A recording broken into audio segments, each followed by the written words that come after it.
تو لہٰذا اب وہ خود بیچارے مستحق ہو کر بیٹھ گئے ہیں. تو یہ بچائیں یہ جو ماحول کریٹ کیا گیا یا کیا موجودہ حکومت نے کیا یہ پچھلی حکومت نے کیا تھا؟ سر سابقہ حکومتیں جتنی بھی آئی ہیں وہ اسٹیک ہولڈروں سے مشاورت کرتی تھیں. ہم نے جب یہ آرڈر آیا ہم نے متعلقہ ارکان اسمبلی سے رابطہ کیا کہ آ کے ہمارے ساتھ آپ بیٹھیں. ہم چونکہ وہاں پر جو قبضہ مافیا ہیں جو کرایہ ہم تو بلکہ جو گردوارہ گلی کے تاجر تھے یہ متعلقہ وقف املاک بورڈ کو کرایہ ادا کر رہے تھے اور پاکستان گورنمنٹ آف پاکستان کے بینک میں کرایہ جمع ہو رہا تھا.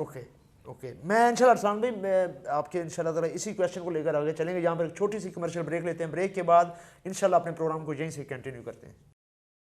خوشبو